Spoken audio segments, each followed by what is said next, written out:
Well, hello everyone. Welcome to SCO's July webinar on mastering the interview. Thank you so much for joining us. My name is Tara Pinnell, and I'm the Student Services and Admissions Officer here at SCO. I'm one of the people on the team who answers your admissions questions and participates in the admissions process. Before we get started, I would like to ask that we all use proper Zoom etiquette by keeping microphones muted unless speaking, limiting background noise, and respecting all of the webinar's attendees and facilitators. We will have time for questions towards the end of the webinar, but in the meantime, if you do have any questions or concerns that need immediate attention, please use your chat feature to communicate with us, and I'll be watching out for that as we go on. Today, we'll hear from Joe Hauser, our VP for Student Services, and Dr. Aaron Kerr, our Chair of Clinical Education, who both play an active role in interview days here at SCO. This webinar is being recorded and will be free and available to view starting next week on our website. So we can go ahead and get started. Our agenda for the day is we're going to go over the interview essentials, the admissions process, everything that happens before the interview, and everything that'll happen during the interview. So like I said, our facilitators today are Joe Hauser and Dr. Aaron Kerr. So thank you both very much for being here. I think the beginning half, we'll talk to Joe about a little bit for the essentials. So Joe, if you want to go ahead and get started, the floor is yours.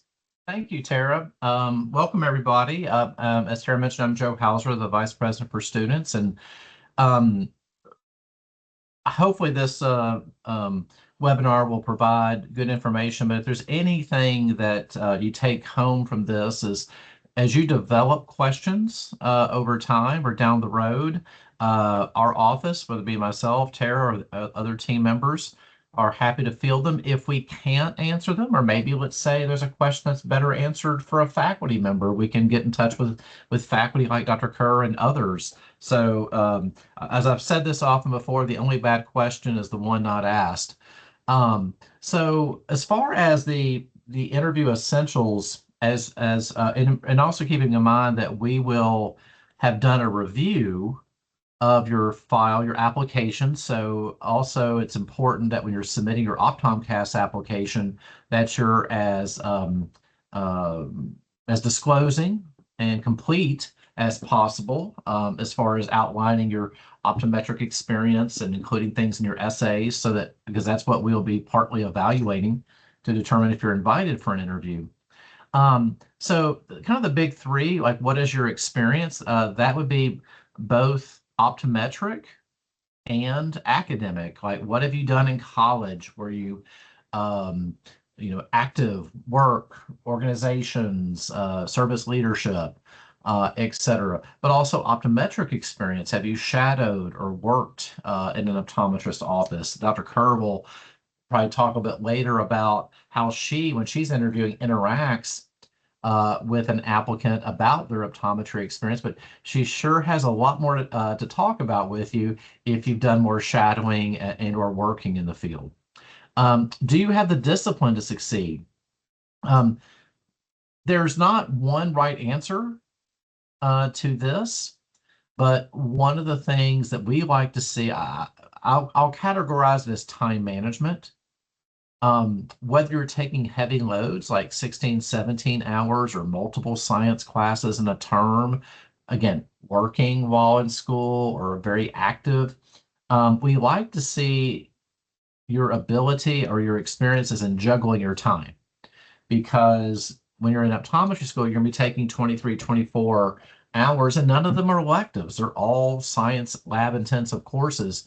So you're not going to be able to replicate that in undergrad, but the closest that you can do is staying busy, for lack of better words, and demonstrate that. And again, it gives you more to talk about with your faculty interviewer as far as your experiences. And then as far as the current and future state of healthcare and or optometry, it's not a quiz. Dr. Kerr and others aren't going to get you into an exam room and get you behind a phoropter or a slit lamp and tell us what you see and do. But as you were exploring optometry and healthcare in general, any knowledge that you have that you can certainly talk to your optometrist about, as far as uh, whether it be state legislature, like for example in Tennessee, we just passed and the governor signed the new laser bill. So Tennessee became, I believe it is the 15th or the 16th state that is allowing optometrists to do certain laser procedures. So these are all things that are discussed at the state level. So I would encourage you to do that with your optometrist, or simply just talking to your optometrist or different optometrists about like billing and coding and just vision plans and other things that is in addition to the direct patient care that you need to have is also important for you to have some understanding of.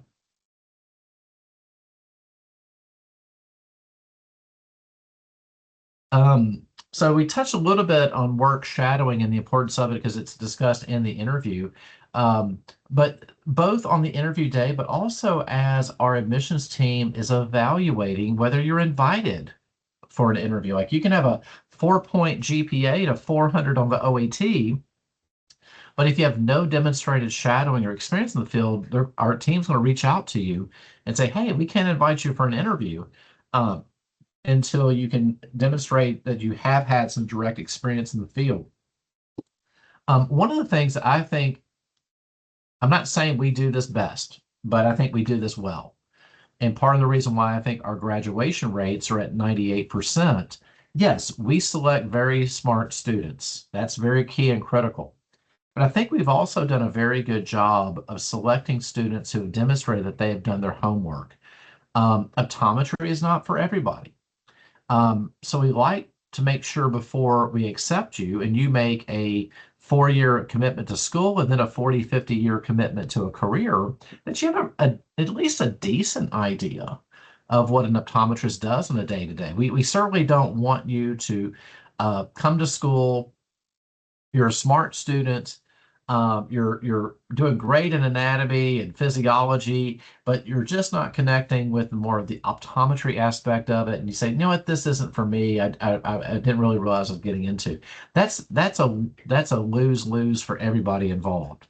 So we try to avoid that by at least making sure that an applicant has had, maybe like 40 hours of shadowing as a minimum, but just things that, again, things you can talk about on your interview too. As far as situations you've encountered, um, it's also important that you shadow in different settings. I give the analogy of medicine. If you were going to medical school and the only MD you shadowed is a dermatologist, you have a very narrow sense and understanding of medicine. The medical admissions board probably would say, well, have they not shadowed a ER or a family care practice or any other specializations? So we do encourage you, like for example, if you've only shadowed, let's say a solo private practitioner that pretty much, let's say, does family care or a primary care optometry, which is the majority of optometrists. Well, coupling that with maybe, let me spend a day in a group practice where you have multiple optometrists, maybe a practice where there's an optometrist and an ophthalmologist, maybe a practice where you have specializations, like there's one of the doctors specializes in vision therapy or specialty contact lens fittings, et cetera, et cetera. So these are just things that, again, the diversity of your shadowing experience, along with the depth and volume is very important, both with allowing you to talk about encounters with your interviewer, like Dr. Kerr, but also getting to the next bullet, the basic understanding of the profession.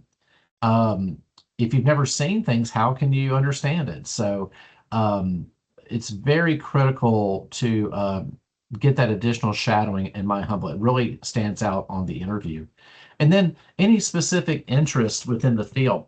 I want to be careful when saying this because we do not expect an applicant to have decided on what area of optometry, if any, they want to specialize in, or if they choose to be in family medicine or family optometry, private practice. That's what the 4 years are for, to expose you to different areas and see what you like, what you connect with, etc. But it is I think it benefits you to be aware of these options before coming to optometry school. So I did not know that there were some optometrists that exclusively see patients with pediatrics or geriatrics or low vision, et cetera. So your license, your optometric license, is very broad. It allows you to see pretty much anything and everything from an infant to a 90-year-old and everything in between. But you can self-select a little more specialization, and some doctors do that. So it's all options, but it allows you on your interview, when you can illustrate or demonstrate that you have this direct experience in these different settings, it just makes a stronger impression upon the interviewer.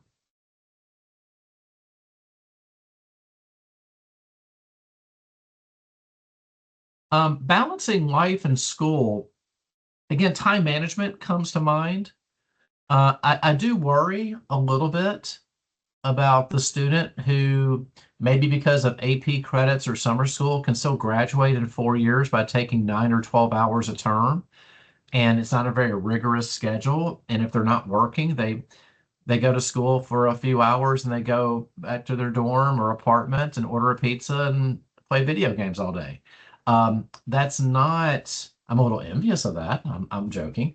But it's not the best way to prepare for what it will be like in a doctoral program. So if you're taking, 15, 16 plus hours, along with, again, as I said earlier, working, volunteering, shadowing, student leadership, et cetera. The what you do isn't as critical or as important as whether you are involved and doing something that you're passionate about and that you like. Because again, I imagine Dr. Kerr will echo this when an applicant is talking to her about exciting things they're involved with outside of school and their eyes light up, she can tell, oh, this student's really passionate about service, or this really passionate about leadership or involvement, etc.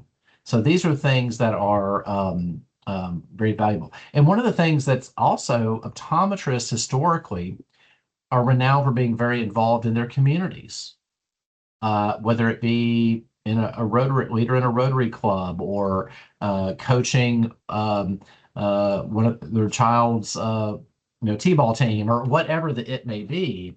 Optometrist, I should say, have historically been very involved in their community. So demonstrating this on the undergraduate level, I think, is very smart.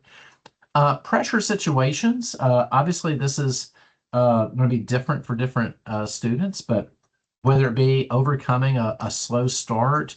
Uh, yeah, my first midterm test in organic chemistry, I had a D, and I was really stressed out about it, but I was able to bounce back and bring it up to a B, or just a tough term. Maybe there were external factors like a health or family matter, personal relationship matter.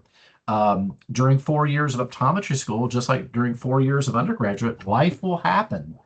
Um, and I'm not saying that in a positive way. It's just in a realistic way.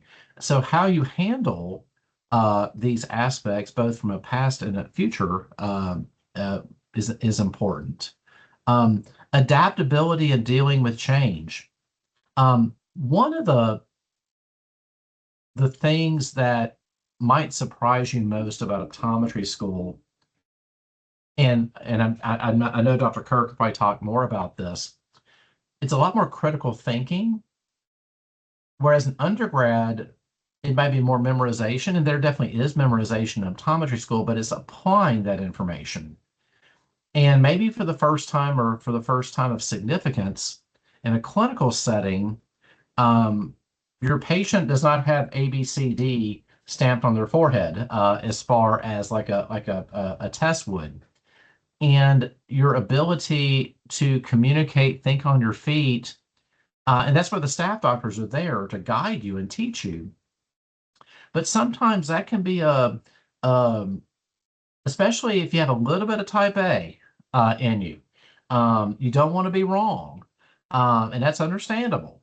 But sometimes you learn more from your mistakes than your correction. So when Dr. Kerr or other faculty members, when they're in clinic, are working with you and you make a mistake, they're there to make sure that that patient is taken care of, but also to show you, hey, John, you did everything right up to this point, and this is where you made your mistake, and that's okay. I was here to catch it, but in the future, this is what you need to be thinking about. So the one thing I think it's good to know in advance, you will make mistakes in optometry school. And I think we would say adaptability and dealing with change. Sometimes we like to hear was there a struggle or was there a situation that was challenging and how did you cope with it? And then willingness to sacrifice. I think what stands out here is simply the time involved. It's a doctoral program. Sometimes I encourage an orientation, kind of putting on my dean of students hat for a second, maybe having a tough conversation with family members and saying, hey, mom, dad, or loved ones back home, friends back home, I'm not going to be able to come home every weekend. I may not be able to chat every night. And you have to kind of let your loved ones and family and friends know that, I may not be as accessible, especially in the first like 2 years of school. So from that sacrifice, but also knowing that this is a critical time for you to become a doctor. If it were easy and anyone could do it, it may not be worth it. So just that willingness to sacrifice is something that might be a little bit different from optometry school than undergraduate. Doing your homework. I'm a backup interviewer. Dr. Kerr is a regular interviewer, but one of the things that impresses me sometimes are the questions that you ask. It kind of showing that you've done your homework on SCO or optometry. So just kind of keep that in mind. It never hurts to view our website, or if by chance the doctors that you have shadowed are SCO grads, or sometimes, believe it or not, with optometry being such a small fraternity, for lack of better words, your optometrist might be a graduate of another school, but say, well, I didn't go to SCO, but I've heard a lot of things about SCO, and here's my impression. So kind of getting that is good information. But understanding the commitment, I said earlier, um, this is this is a doctoral program. So if someone were to think, oh, I've been a 4.0 student, I can come into optometry school and never study and cram the night before a test, I'll be fine. That's just not just going to work. So understanding in advance that this is going to be a time intensive process is critical and important. Having realistic opinions about optometry, healthcare, um, whether it be you're dealing with the public, you're dealing with a broad range of patients. Um, you are if you're thinking you're going to be making $3 million in your first year as a practicing optometrist, that might be a tad unrealistic.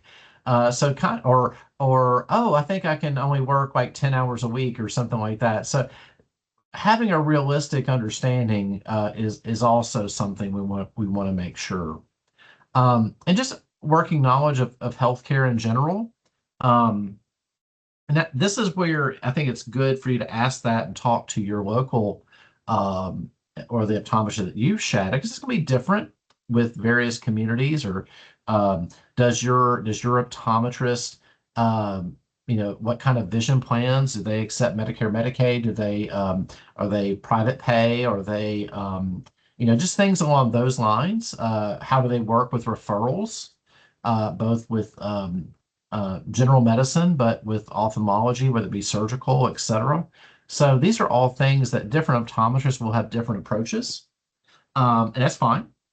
But the more you can be exposed to it, I think gives you a better understanding of the big picture of optometry.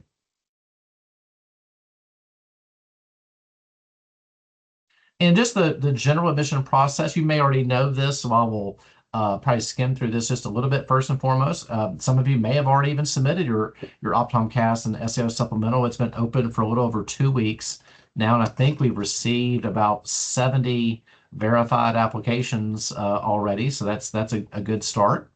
But it's important if you haven't yet applied and you're also applying for this cycle. If you're applying for a future cycle, this is more of a stick a pin in this information. But it's important that you have to get in your supplemental information, getting in your transcripts, your essays, and your letters of recommendation. Once your file is completed and received, um, we evaluate the application and your transcripts.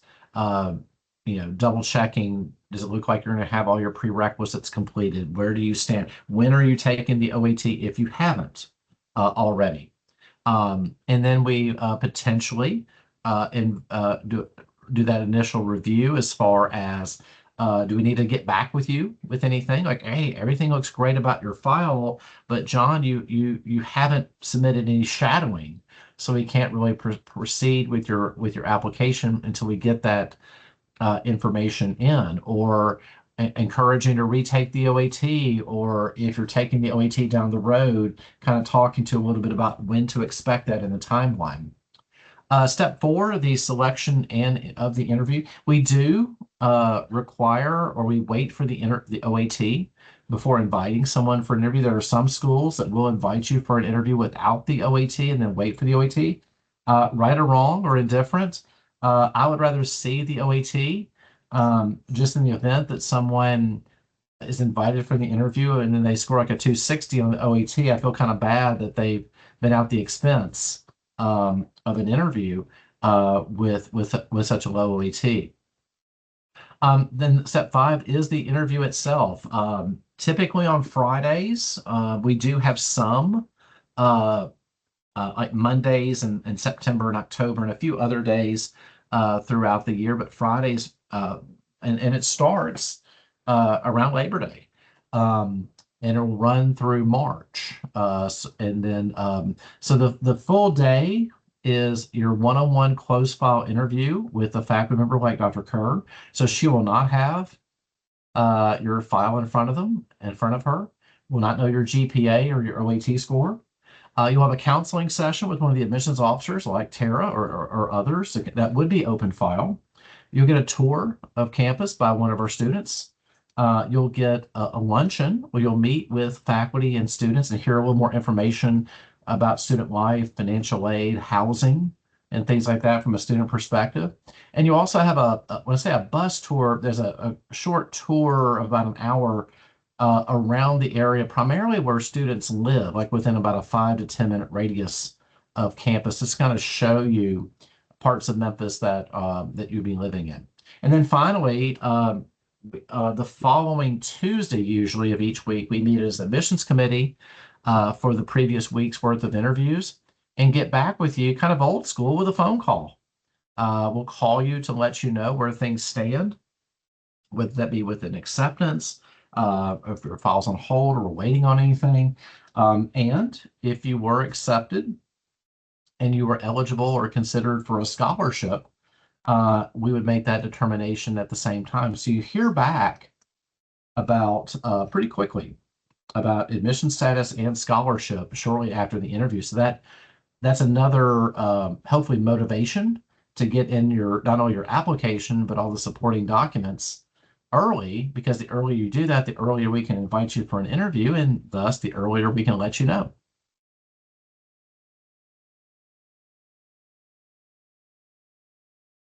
And I think this is just the cycle, a little repeat of the last slide, kind of, but invited, for the interview once the admissions committee has reviewed everything.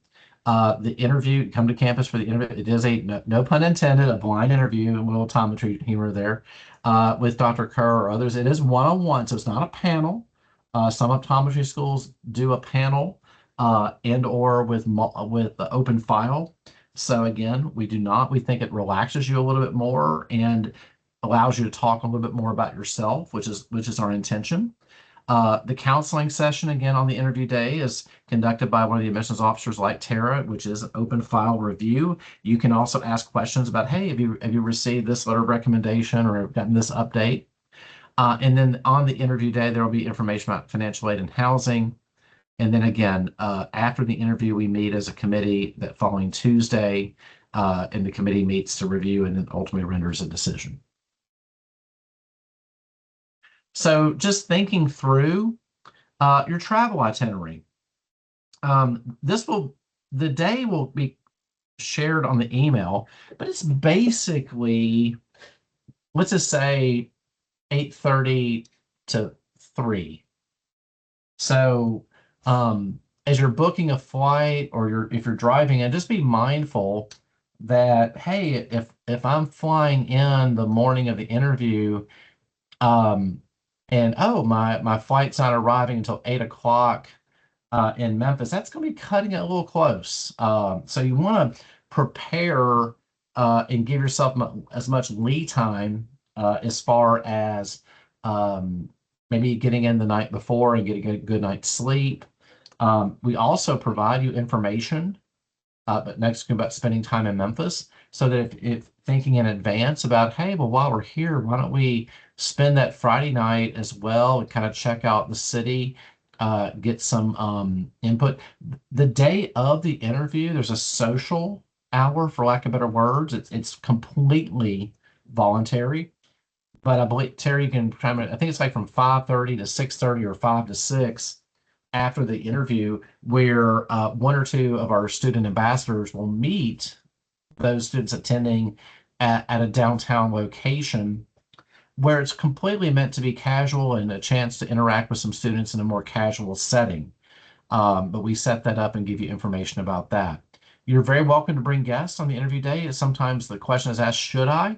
About half do and half don't. So I think it's completely up to you. Are you going to be, let's just say parents, as I'm a parent, will you feel more relaxed or more stressed if you have mom and dad with you? I think that might be the barometer about whether or not you should bring somebody with you, but they're more than welcomed and engaged in everything but the interview and the counseling session. What to wear? Professional attire. We try not to be so specific as to like, oh, it's a little bit easier for me to talk about men's attire than women's. But oh, this applicant wore a blazer but not a tie and a dress shirt. That's fine. It never hurts or it's never a negative to be dressed like in a traditional interview setting.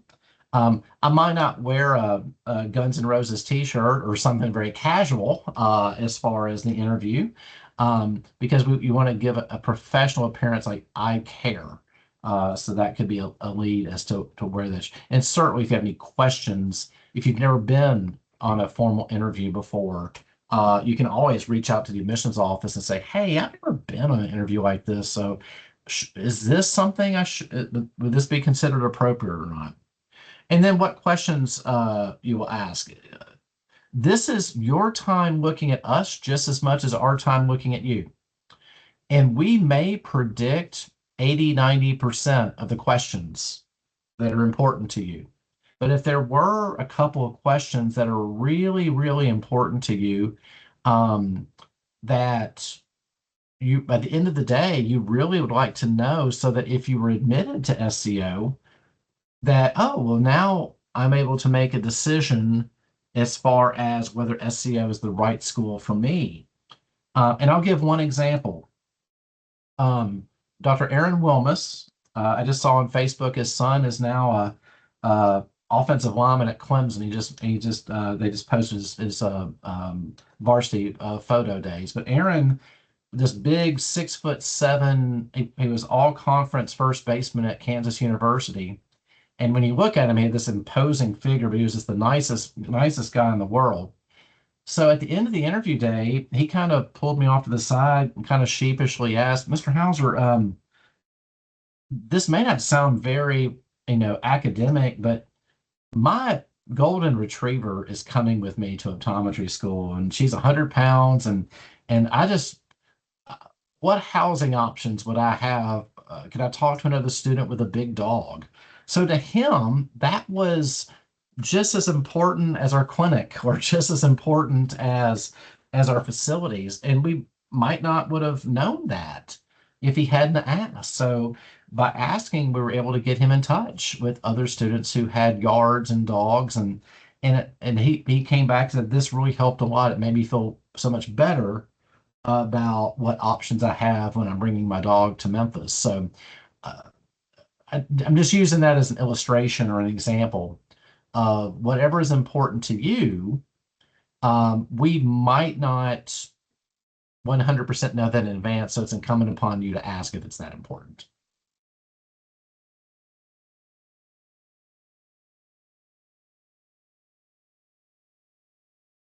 Okay, so high yield questions from your interview. Um, and Tara, this is still me. Dr. Kerr is definitely able to weigh in on these as well. Um, this one's probably more of something that would be like her alley. So if Yeah. you'd like to weigh in, Dr. Kerr, that would be great. Well, sure. Um, yeah, I mean, I definitely am going to have some specific questions for every applicant. Sometimes that can change just, depending on the conversation that we're having. But yeah, telling us about yourself. I mean, we want to know who you are, kind of why you're passionate about wanting to be an optometrist. Um, you know, why do you want to be an OD? Mr. Hauser mentioned how important shadowing is. We want you to have a very good idea about, what the profession entails, and, make sure that you go to a variety of different practices just so you know if it's the right fit for you.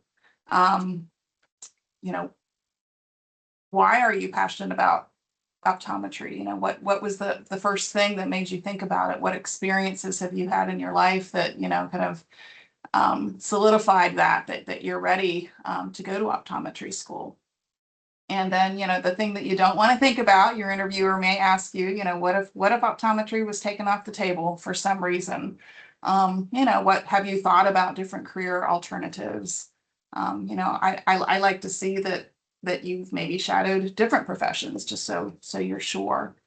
Um, this is again your time. I mean, so we want to know if there are questions that we didn't ask you that you would like us to, some information that you'd like to share before our time's finished. And again, just questions for me. I certainly want to know that you've got some questions. I mean, that tells me that you're curious and that you're serious about optometry and about SCO. Joe, do you have anything else to share? No, I think you hit the nail on the head. And different interviewers will ask um, different questions and just their style. The one thing I'll say so that you're not overtly over analyzing it. The interview typically will last between 30 minutes to an hour. It's more indicative of the interviewer than you. So if you come back in 30 minutes and you're the first one back, it's not necessarily a bad thing. Or don't overanalyze. Oh my gosh, this must have been the worst interviewer or most worst interview. It may be more about that the interviewer that you had was maybe a little more concise. So don't read more into that as far as that is concerned. Just food for thought. 'Cause sometimes when applicants the first one back has this look on their face, oh my gosh, something must have gone wrong, and somebody has to be first back. So I guess that's maybe the best way of looking at it.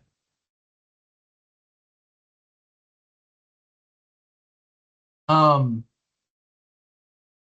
I guess we can both talk uh, about this, um,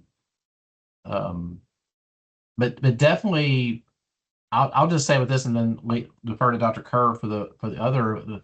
It is remember you're interviewing us just as much as we're interviewing you. So asking questions, the more engaged you seem, your body language, your enthusiasm or level of enthusiasm, your sincerity or lack thereof, are things that Dr. Kerr and other interviewers are going to be going by on first impression. It's like just like anything else. Uh, you want to make a good first impression by caring. And that's the one thing I will say, and Dr. Kerr might be a little too humble to say this, but unless your interviewer says overtly, call me Aaron. I would always defer to reference your faculty interviewer by Dr. X or Dr. Y. It's just a sentiment of respect. Now, again, if one of the faculty members says, no, call me Mark or call me Mary, that's perfectly fine. But um, that's just some, or like if you're sending an email, like a thank you note or something like that, just using that proper etiquette is well received. Yeah, that should be your default. I mean, you never know. Um, some people may be okay with first names, but you never know if they're not, and it's just a sign of respect.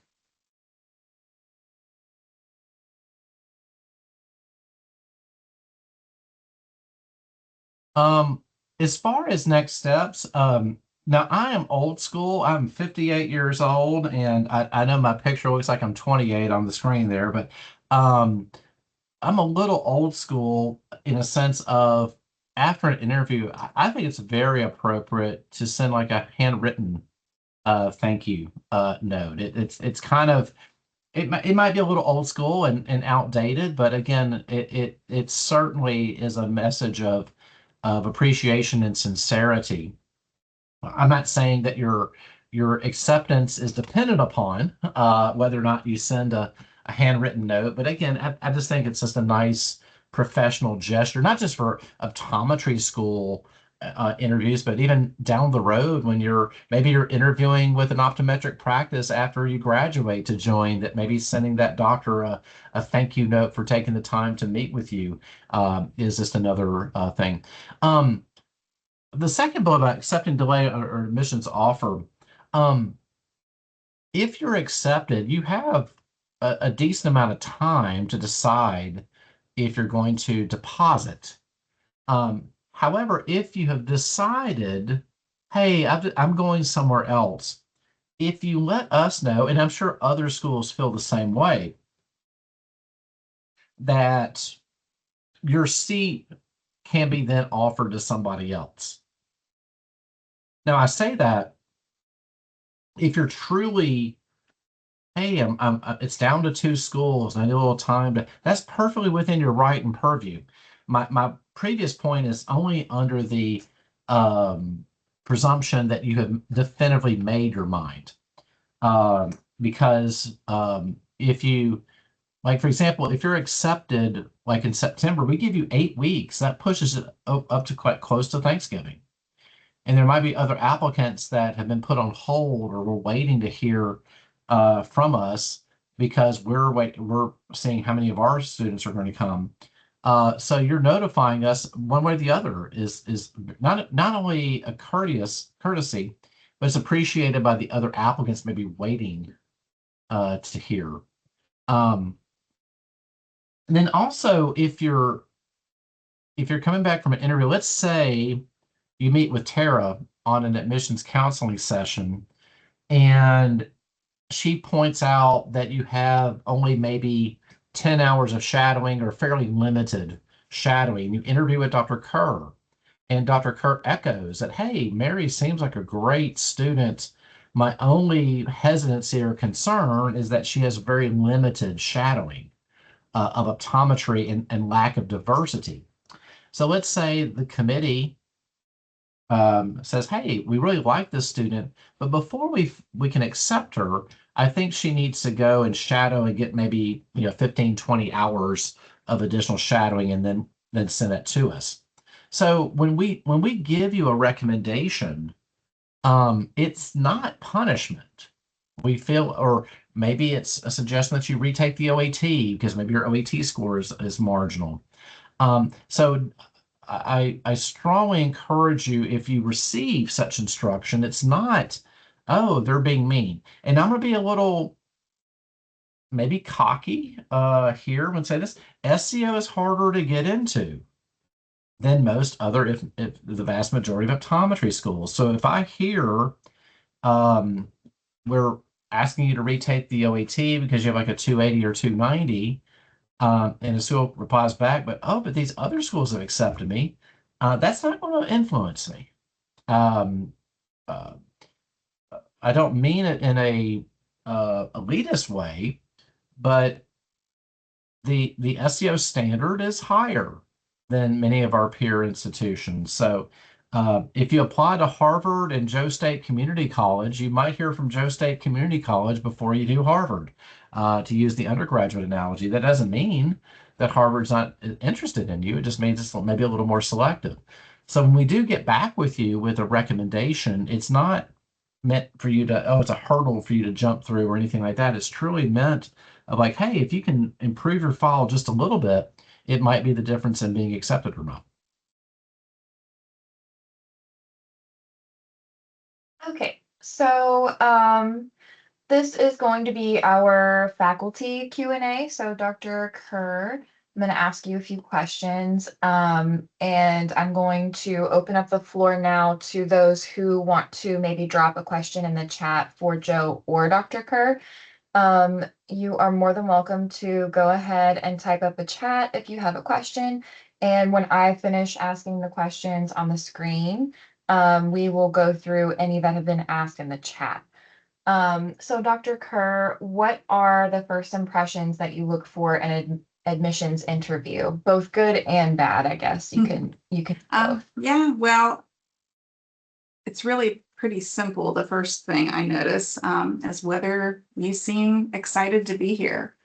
That doesn't mean that you have to be overly outgoing or, have things rehearsed, like rehearsed enthusiasm. Excitement can come across in how you greet people, whether you make eye contact, how engaged you are in the conversation, how thoughtfully you answer questions, and just whether you seem genuinely passionate about the possibility of becoming an optometrist. I also pay attention to how professional you seem, how you communicate. I notice if you're respectful. I notice how well you're able to carry on a conversation. Do you seem like someone who will interact well with your classmates, with our faculty and staff, and most importantly, with our patients? And I guess for, the opposite you said, it would just be the opposite of that, I guess. And, I have had students that just seem kind of lackadaisical, and, they're here and they just, kind of don't give a lot. So, yeah, that's not what you need to do. This is your time, your time to shine. And then how does the fact that these are blind interviews impact the experience, in your opinion? Yeah, well, personally, I really like the closed file approach. It allows me to meet each applicant on a level playing field. So I'm not coming into the interview knowing your grades. I don't know your test scores. I don't know your experience. My time with you is to understand who you are beyond, numbers in your application. But it also means that you need to be prepared to tell your story. Again, I don't know why you're interested in optometry. I don't know your experiences that have shaped you or what steps you've taken to explore optometry. So this is your opportunity to tell me who you are, and why optometry is meaningful to you and why you think it's the right fit for you.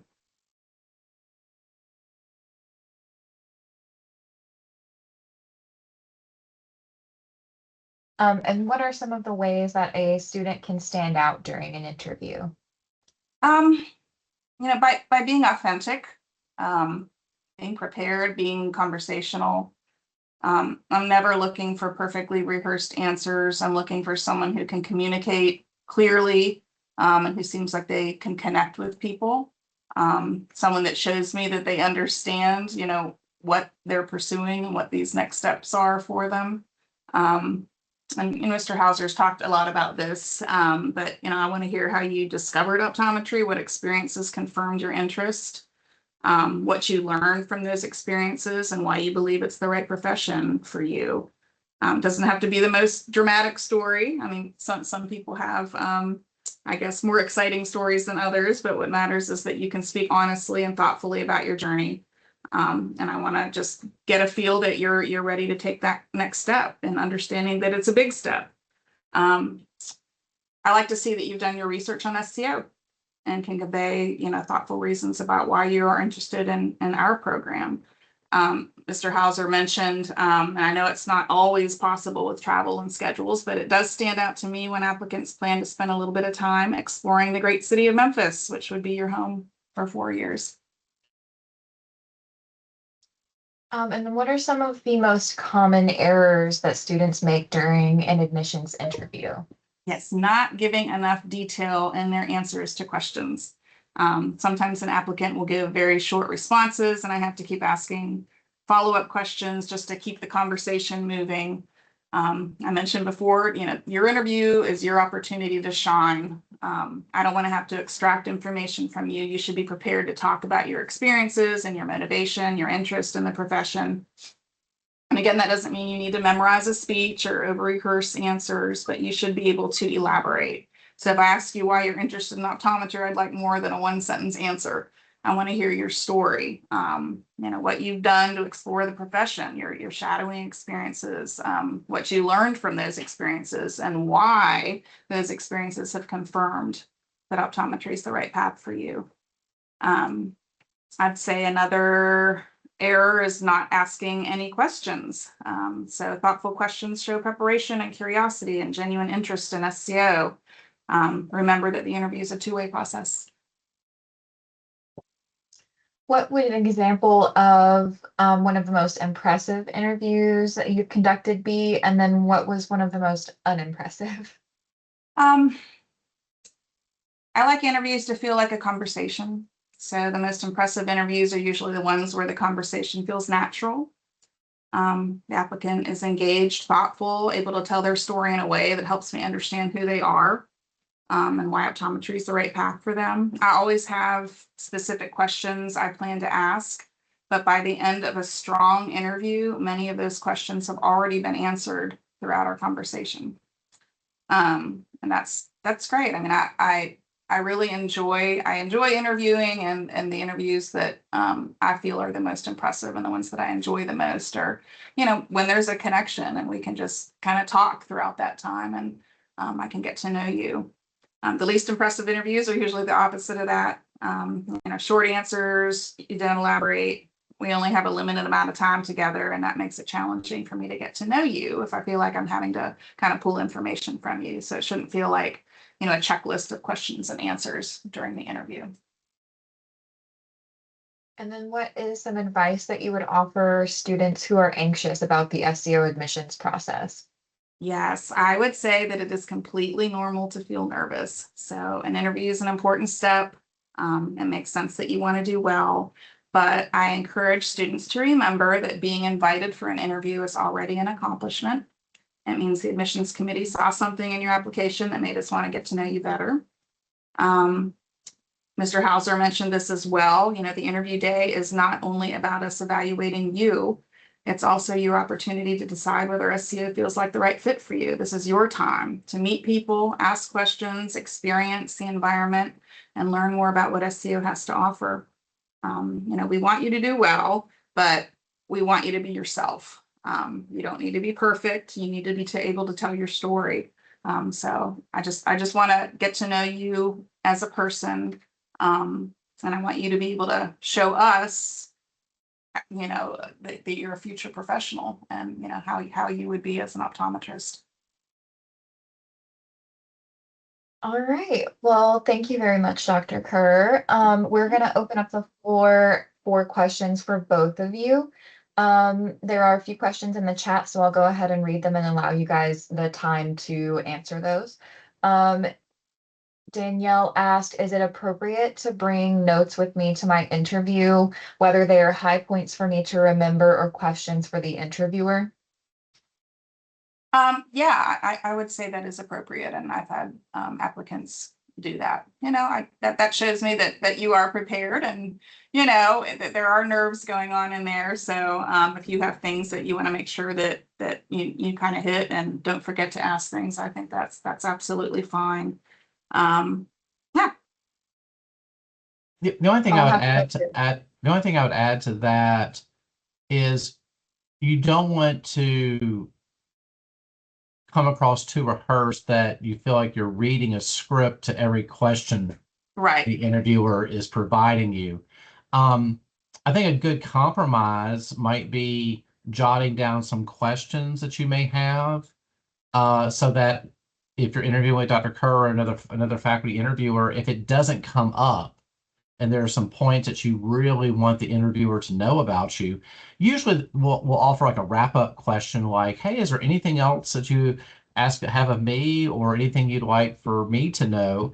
And if you wanted to kind of pull your notes and reference, oh, well, I definitely wanted Dr. Kerr to know that I was whatever. That's a sort of an organic way of knowing that. I completely agree with what Dr. Kerr said, but I don't think you want for every question she asks for you to open up a notebook and feel like you're reading an answer. I think most interviewers want it to be, as she said earlier, a organic, natural conversation, not reading from a cue card. Agree. I think most of the time, when they look at their notes, it's a list of questions. They may say, can I read off some of the questions that I have prepared? Yeah. Okay, and then the next question is from Eva or Eva. I'm not sure if I said your name correctly. I apologize. What opportunities does SCO have that are different from other schools? What makes it unique? I'll chime in here, and this might not be the answer that you expect.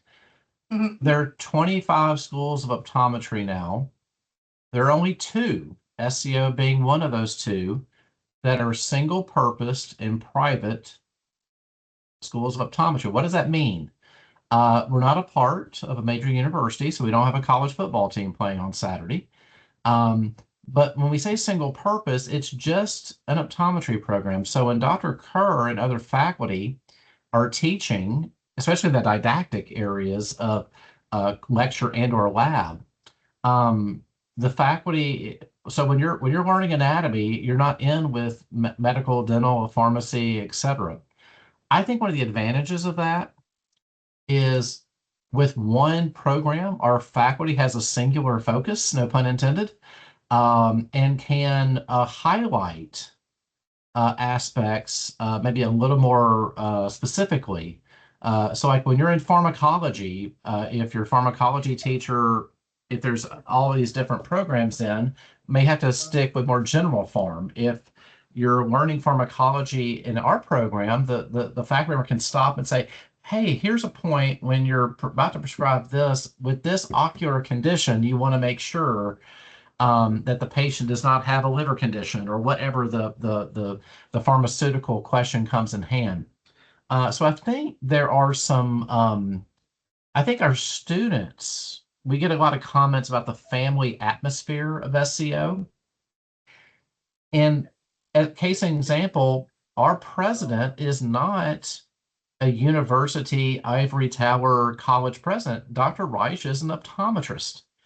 Um, And I think some of those differences, it may not make a huge difference to you or to some, but I think you'll maybe notice some differences in the atmosphere of SEO with our being single purposed and our ability maybe to react a little quicker. So those are some things. I came from a state university before coming to SCO, and I'm just going to say it's night and day as far as what a single purpose private school. Uh, we're a lot more adept. So I think that when someone says what's unique about SCO, that's the first thing that comes to mind. I agree And with you, and that's actually something that comes up in our interviews, and something that I share as well.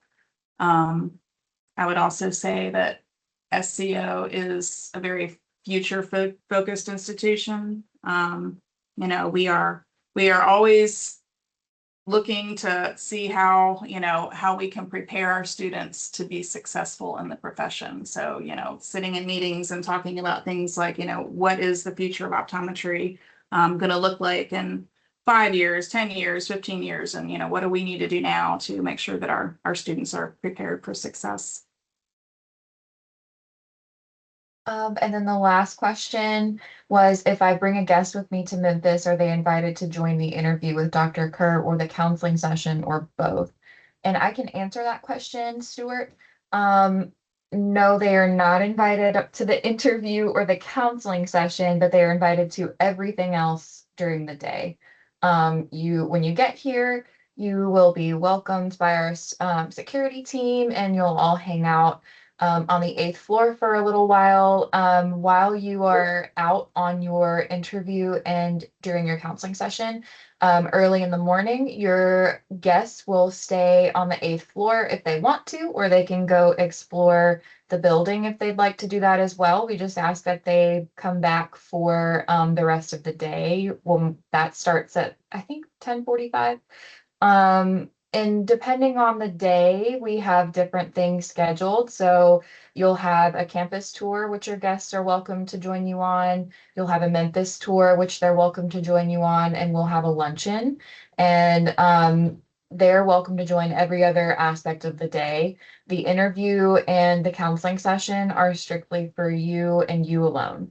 But everything else, your guests are more than welcome to join you on, and we encourage that they join you so that they can kind of get a good feel too. And they may catch something in maybe like the lunch session that you don't catch. Something about financial aid that you were either writing in your notepad, a little note about something else that was said and you missed it, or you were taking a bite of your salad and you missed it. So we do like having guests come along, and then they can kind of get a good feel for the city with you as well, whether it's a friend, a significant other, a parent, whoever. And then the last question was from Danielle. She said, I'm married with two young kids. Living with them in Memphis brings me some trepidation. What are your experiences living in Memphis with a family? I think all three of us have family, so you guys go ahead, Joe and Dr. Yeah, Kerr, and then I'll start with this. Like for example, Dr. Kerr and I both live about 10 minutes from campus. One of the things I'll echo this, and certainly if you do a Google search of Memphis, if you're not from the area, there is a high crime rate. They're typically in areas of the city, where as a student you'll never or rarely go to. I don't mean that in a defensive way or in a what have you, but one of the things that is that's important to note, the vast majority of optometry schools are in cities, and the reason why, that's where the patients are. So if you attend a optometry school in a smaller town, the first question I would have is where are the patients going to come from? Because you do need a high volume of patients, and also, dare I say, the complexity of patient encounters. So that's part of the reason why I think most medical schools, dental schools, optometry schools tend to be in cities. Now, Danielle, one of the things I would echo that, and this is where maybe getting in touch with some current students who have children, we certainly have a good number there. Memphis's cost of living um, is going to be a lot lower than most other schools, and the size of the city of Memphis compared to like a Chicago, New York, Boston, et cetera, et cetera. You can live in a more suburban area, one for a very reasonable price for your budget. Like North Mississippi comes to mind. What you're saying, North Mississippi is a whole other state. You're 15 minutes from the school. Wonderful public schools, traditional shopping, and things that you would associate maybe with a more suburban atmosphere than, let's say, a city, but also probably very affordable, especially when comparing to other cities where optometry schools are. So one of the things that I think, Danielle, might be a good connection with for you first of all, I'm just saying this to you that these are reasonable options for you. That if you feel, hey, I want my kids to be closer to parks and the public schools and shopping and things like that, then maybe a suburban area might be a better option or preference for you. And we have plenty of students who go to school and have children in the same suburban areas, but they're also not an hour away from school.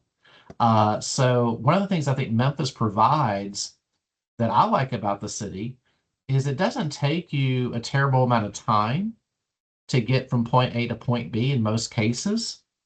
And you can still choose and select a very nice place to live for a very reasonable budget, especially compared to some of our other sister cities and sister institutions. But where the college is located, we're in a medical center, so it's not like filled with a bunch of parks and whatnot. But it is very residential as far as the within a 5 to 10 minute radius. And from a safety security standpoint, our students often comment about, hey, I've never felt compromised on campus, or if I go to lunch somewhere nearby. So I can understand again, if you're not from the Memphis area, did a Google search and crime rates come up, oh, I'm not sure about that. And we're very well aware. But what's interesting, Danielle, is a lot of times our students will maybe first hear about this, but come fourth year, almost regret leaving. They've learned to, oh, wow, I love the city, and I've grown to learn what to do and interact, and it's become a part of me. So Memphis, Dr. Kerr came to Memphis from West Virginia as a student. I won't say how long ago, Dr. Kerr, but but she elected to stay I did. here. That is true. And several of our graduates, whether they be stay on our faculty or practice in the Memphis area outside. So I can understand the concern. I'm a father of three. My children are a little bit older and everything, but nonetheless, I never felt compromised about their safety and well-being growing up in Memphis. And I did live all the time in the city limits and everything. So when we enjoyed all aspects of it, Memphis has I think it's really one of the best, but it's technically ranked the second best zoo in the country, and it's 5 minutes from campus. So there are a lot of family-friendly aspects of the city. So that's just one where maybe, Danielle, if we were able to connect you with another student with kids, that you might be able to get some additional perspective of that. I echo all of Mr. Hauser's comments, and just I will share something kind of on the clinical side, because that is what I do. But I think the optometry schools that are located in the larger cities, he mentioned where are you going to get the patients? Well, we serve a lot of patients from underserved communities here in Memphis. And so do some of the other schools in larger cities. But training, in this environment, I know that it allows our students to develop stronger clinical skills. And they gain experience with, a wide range of health conditions. And I know that they feel this, that they feel that they make a difference in the lives of patients who may otherwise have limited access to care. Just to echo off of everything, I myself am a mother of a 1-year-old. She just turned one about a week and a half ago. And my husband and I have had no troubles with Memphis, anything in Memphis. We take her just about everywhere we go. She goes shopping with me. She goes to the grocery store with me. I take her to the zoo nearly once a week at least. We have a children's museum here that's really great. We took her for her birthday, and that was a great experience. There's a lot to do with kids around the city. We also are very heavy into festivals here. I cannot name a single weekend for the foreseeable future until it starts getting cold that we don't have at least one type of festival or event going on in Memphis. Um, and kids are always welcome to those. I've brought my daughter to many of them and she has a great time. There's always kids running around. There's great food. Memphis is an amazing city for food. So it's fun to get to kind of take our kids out and, let them explore a little bit of Memphis's culture. It's really great. There's lots of live music. There's just so much to do here. One of our former coworkers, Rebecca, she had two young boys and they lived in Midtown, which was about 10 minutes from campus. And she would nearly every day when it was nice out, take them out on a walk in the wagon.